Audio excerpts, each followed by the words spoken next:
All right, welcome back. So in this video, we're going to be doing more rust repairs, if Maggie says hey. If you saw part one, I touched on a couple of trouble areas as far as rust goes. One was in the engine compartment, which we fixed in part three, and the other was the driver's side rear footwell. So anyway, that's what we're doing today, or in this video. It's going to take longer than just today.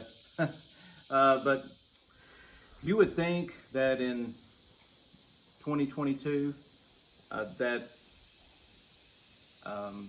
someone would be stamping floor panels for an SN95, but if you're an SN95 owner and you have rusted floors, you're already aware that they're not available. So doing some research, well, let me back up. I just figured, okay, I can make the panel, but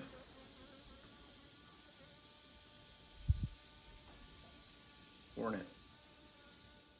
Okay, so anyway, so you can't get a SN95 floor. So I figured, okay, no problem, I'll just make it. But looking at it a little more in depth, the panel's actually got a concave shape to it, and it's a little more involved than what I wanted to get into. It's a little more complex than just running a flat piece of sheet metal through a bead roller.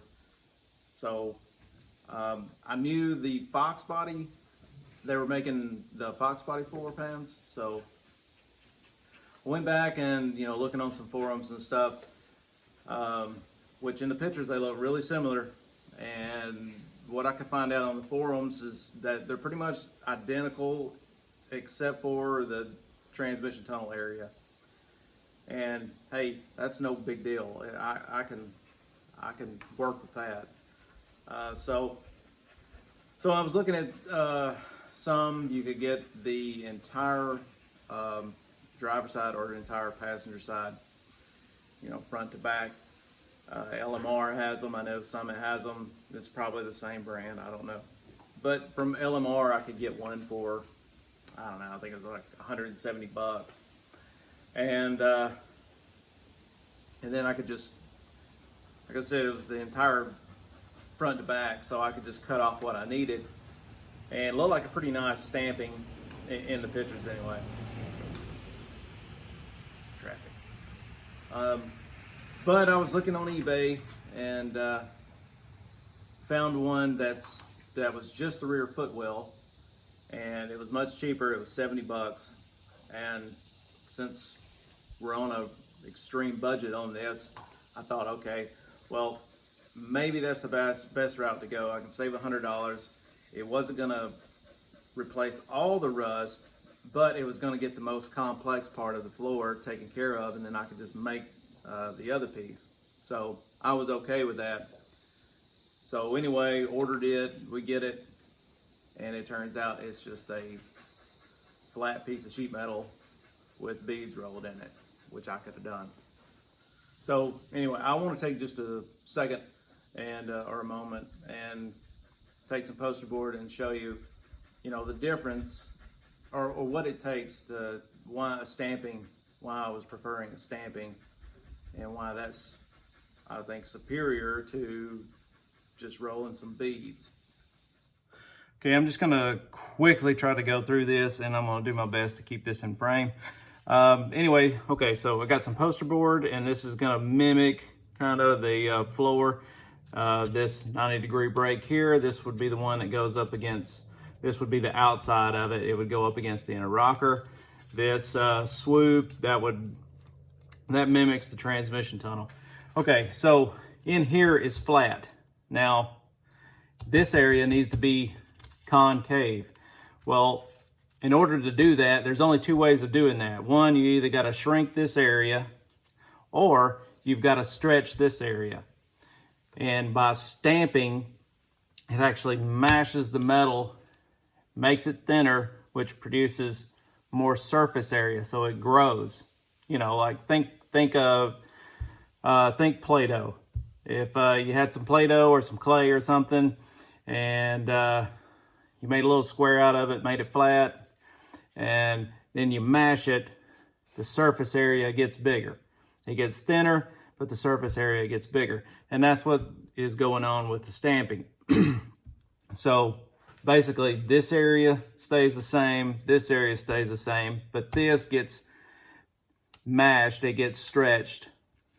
And anyway, so that's, and with stamping you can get much more defined detail. If you can kind of see in the picture that the beading and the steps are really deep, and you can't get that same amount of detail with a bead roller. A bead roller, the steps are going to be very shallow, the beading is going to be very shallow. Okay, so as I was saying, you either have to stretch this area or you have to shrink this. Well, to shrink such a large area, unless you have specialized equipment that can shrink that, then there's only one thing you can do, and that is to make relief cuts. This is all I have, so I'll show you what I mean. So if you make, there we go, make relief cuts, now you can take and see, now you can create a concave surface, and this surface, this area stays the same. So basically the panel that I have gotten, that's what they did. I'll show you that. Okay, so as you can see, it was just a flat panel, and you can see the beading. Well, these are the beads, and the steps, they're very shallow. And this area is supposed to be concave, and they've put in relief cuts. And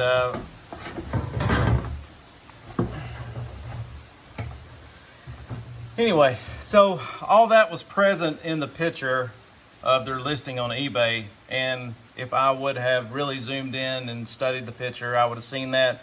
So I can't really complain because well, the evidence was right there. I just was looking at the price and wanted the cheapest thing I could find, and I got it. You get what you pay for. You know, I'm not gonna bash them on eBay or anything like that, but if you're in the same situation and you're looking for a floor, I would just spend an extra $100 and actually get a good stamping. And in that, the good stamping, like from LMR and Summit and stuff, it's actually got the seat mount holes already in it. This one, it doesn't, as you can see.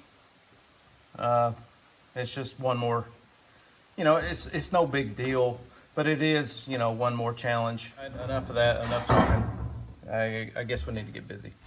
Well, you got to start somewhere, and I started with removing the seam sealer from the inner rocker. I used a putty knife for this. The next thing is this floor brace has to be removed. It's spot welded in. The spot welds are hard to see. I used a grinder. I passed a grinder over it, which helped me to locate the spot welds a little easier. I drilled those out and then used an air chisel to knock the brace out. It did sustain a little damage, but nothing bad. I will be reusing this brace. I'll just need to do a little hammering. Okay, with that brace out of the way, now I can put the new pan in and just confirm that it's going to work. And once I realize it's going to work, I took some cardboard and lined the inside of the car to protect the glass from any sparks that, well, there's going to be sparks from cutting and grinding. Next, I took my right angle die grinder with a cutoff wheel and cut out the main center section of the floor. Then I took the cutoff wheel and cut out the spot welds up against the inner rocker. Then once I was pretty much through, I took a hammer and chisel and knocked away the rest of the outer floor. Next, I needed to get the back part of the floor, and it's actually tucked up underneath the rear seat riser and it's spot welded in. So those spot welds have to be drilled out. I'm able to drill those out from the top side. I usually start with an 1/8 inch bit and work my way up to 1/4 or 5/16, whatever's necessary to completely cut out the spot weld. And once those are drilled out, then I'll come back with an air chisel and knock that floor piece out. You see, that's what I'm doing here. Just working from one side to the other.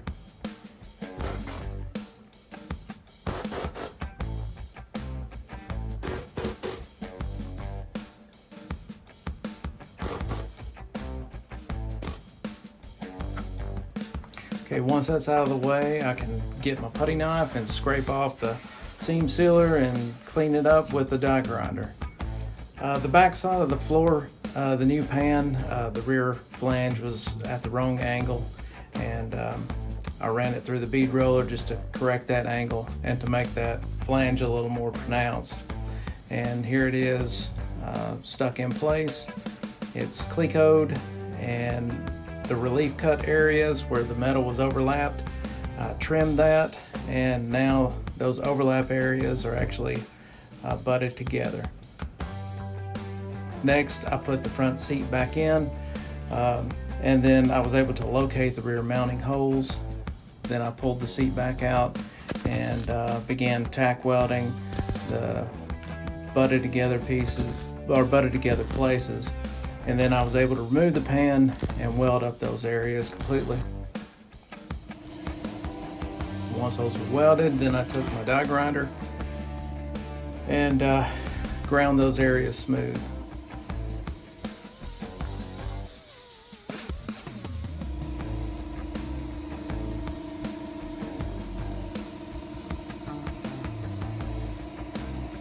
Now it's ready to go back in. Now it's time to make this front piece. I'm taking measurements of the different sections and the depths of the steps. I decided to make this piece out of three different pieces. I'm starting with what we'll call section 1 that I'm making out of poster board here.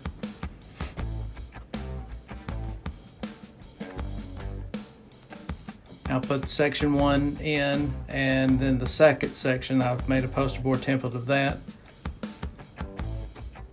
And taking the section 1 template and laying that out on a piece of sheet metal. And once I get that laid out, I'll be able to cut it out. And then once it's cut out, I'll put it in the sheet metal brake.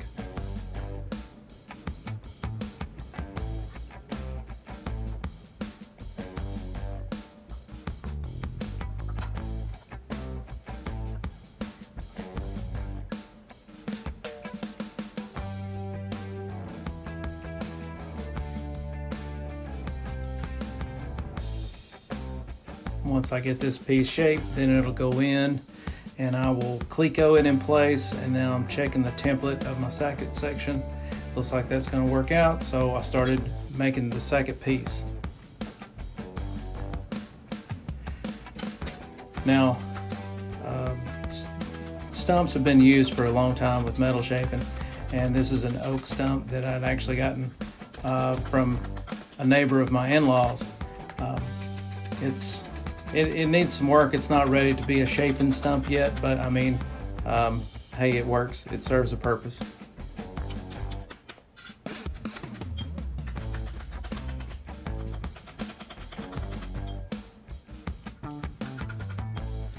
So after a lot of beating and test fitting, I finally got it somewhat the correct shape. So I've got it clecoed in place. And now it's time to make the hardest part, which is the third section. And here's my poster board template.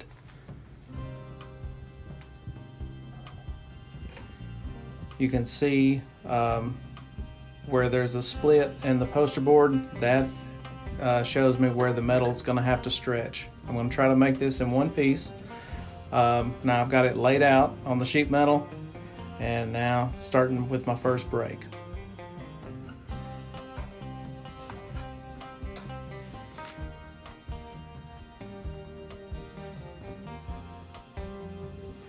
I'm going to check it with my template, and you can see there's a little piece that I'm pointing to right there that needs to be flattened back out. It didn't need to break, but you can see there I've got to flatten it back out. So what I did is put it in the vise, and then I'm going to use a dolly and my hammer, and I'm just going to flatten that area back out.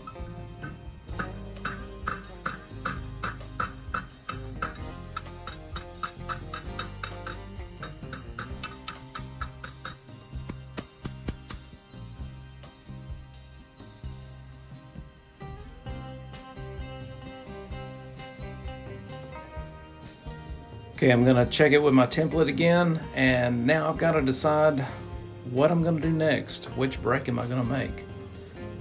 Ultimately, I ended up deciding to work with the flange that's gonna go up against the inner rocker. So there's gonna be some overlap, as you can see when I bend the poster board, which means I'm gonna have to make a relief cut. So that's what I decided to do. I took my die grinder with the cutoff wheel and made a relief cut.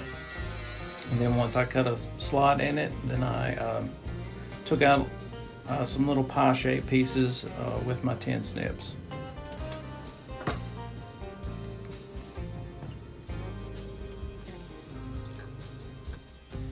Then it's over to the break to break a 90-degree angle on that flange. And then consulting the template once again.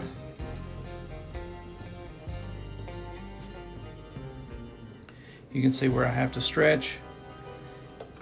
So I'm going to put that area in the stretcher and crank away at it. You can see as I work the stretcher, the metal actually begins to move and take shape. It starts to make that break on its own.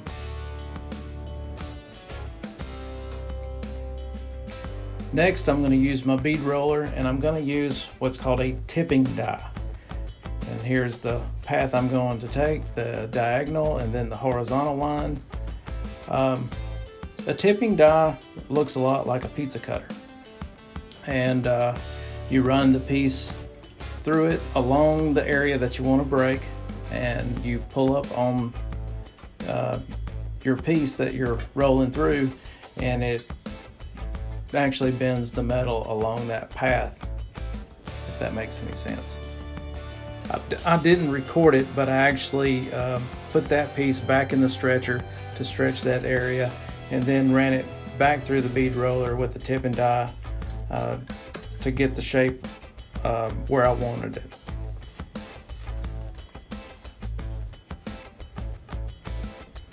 Now this is going to create some distortion, so next thing I went over to my bench vise and used the anvil part of it, and took my body hammer and hammered out all the distorted areas.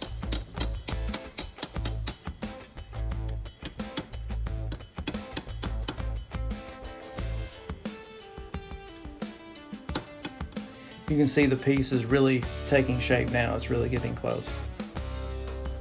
There's still one small area to break, but the piece is too funky. See, I'm pointing to it here, but this piece is too funky to put it in the sheet metal break and do it, so I just put it in the bench vise and bend it over. Here I'm test fitting. It's close, but we've got a gap. Got to do some trimming towards the front and at the back there. And after doing some trimming, stuck it back. Looks really good. Got a tight gap. Went ahead and cleat coated in place, and now it's ready to break out the welder and tack it all together.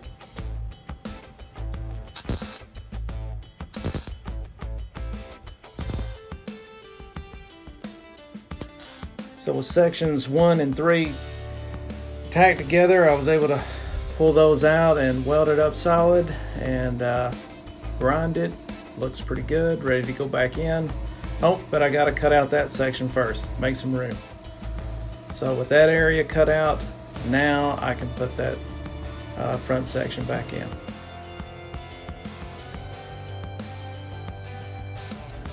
Now this overlap of section 2, I'm going to have to do a little bit of trimming, and once I get that done, then I can weld those pieces together.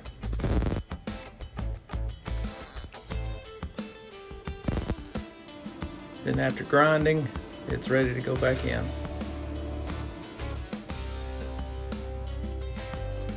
Now I'm going to weld along that overlap and weld where it's butted together.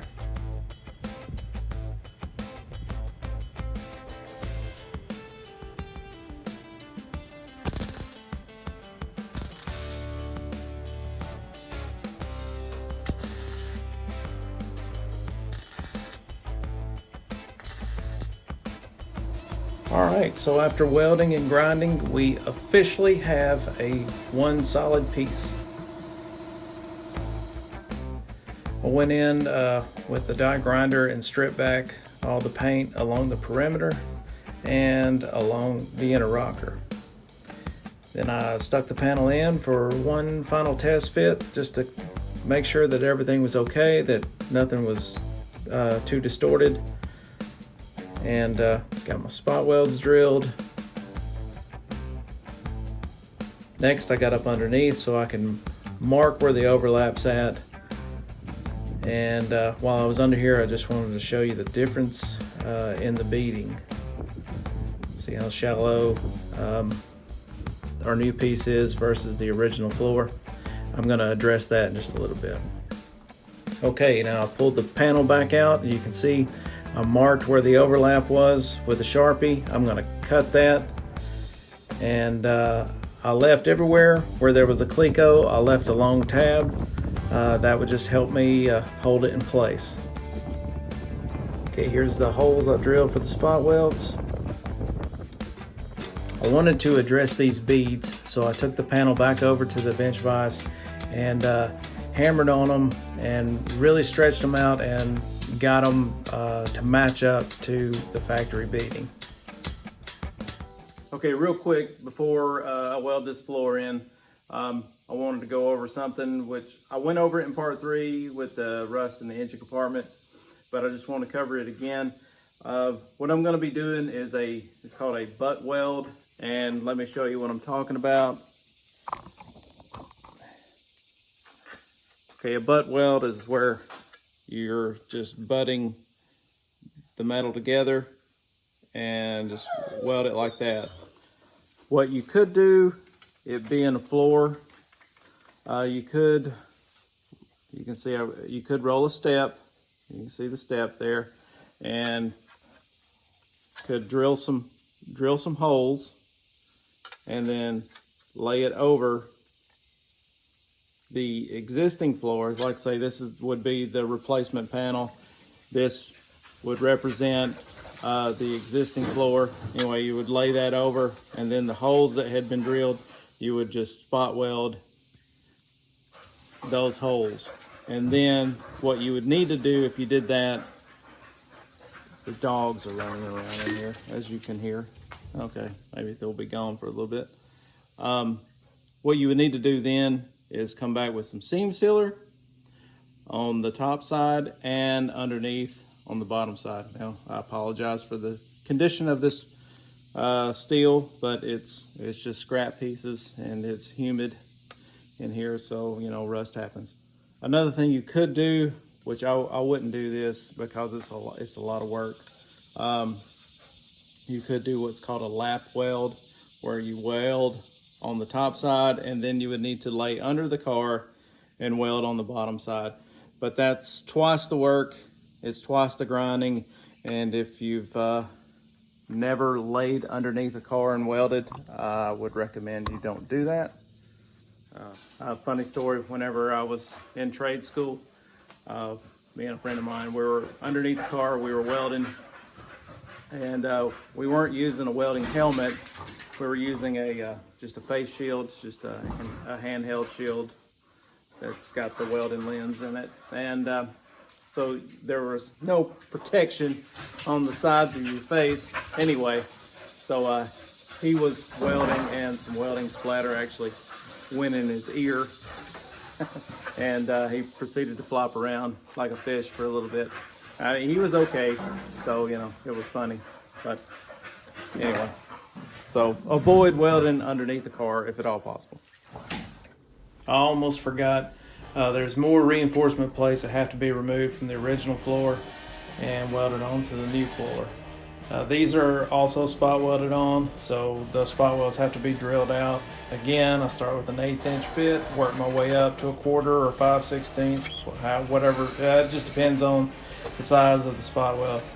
And then once those are drilled out, then I take an air chisel and knock them off. You can see I've got them off here, and now I set them on the new panel, and you can see the difference in the steps. You can see how shallow the steps are on the new panel. So got to do something to make that work. So what I did was I just cut out a rectangle to allow that plate to sit all the way down up against those steps so that I could weld it in. Here I'm spot welding these pieces in, and once I get these plates spot welded on, I'll flip it over and I'll weld up along the perimeter of those plates.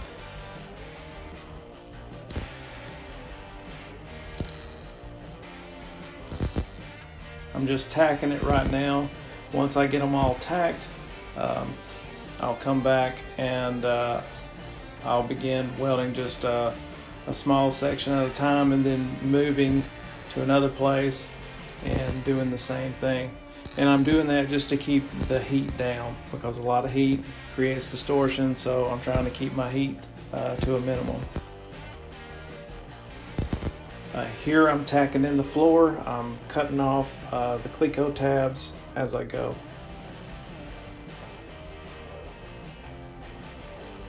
Now the floor is fully welded in, and next thing to do is to go back to the very beginning and repair this brace, do a little hammering on this brace, get it cleaned up and get it welded in. And here it is, it's welded in. And now it's time to take a grinder to all this stuff and make it look a little better. And here I've got all the grinding done, and really the only thing left to do is just a seam seal along the inner rocker there, and then seam seal along the rear seat riser.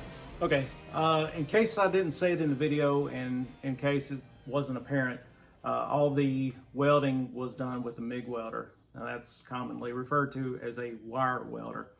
Now, when you weld, you're going to get some distortion. The reason that is the heat causes the metal to expand, and then once it cools, it shrinks. It actually gets smaller. The area gets smaller than what you originally had. Now, I got some poster board. Just let me get up here and invade your personal space.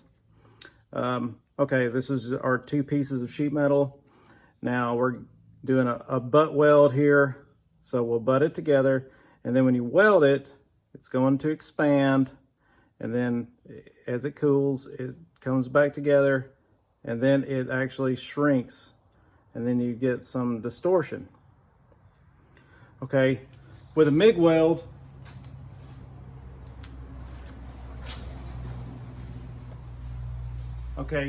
with a MIG weld, the weld is extremely hard. So whatever distortion gets welded into your panel, well, that's what you're going to have to live with. If this would have been a client's car, this, you know, if I'd had a customer that come to me and was wanting a floor put in, I would have the only MIG welding I would have done would have been on the spot welds, where the panels butted together. I would have actually used a TIG welder. Now, a TIG weld, whenever you get this distortion, a TIG weld is a lot softer weld. So what you could do is place a dolly on one side, of that welding bead, and then what's called a hammer on dolly. You take a dolly and a hammer and anyway, place it underneath that bead and then hammer on that bead, and that, as we discussed earlier in the video, that's that mashing of the metal, and would cause it to stretch, and it would stretch back out to its original shape. So again, if this would have been a client's car, that's what I would have done, but this is personal. And I didn't want to bring, it's a lot more trouble to bring a TIG welder from work to here. So it was much easier just to bring the the MIG welder from work and get it welded in. That's why you can, although it's much better than what it was, you can see, where I welded it in.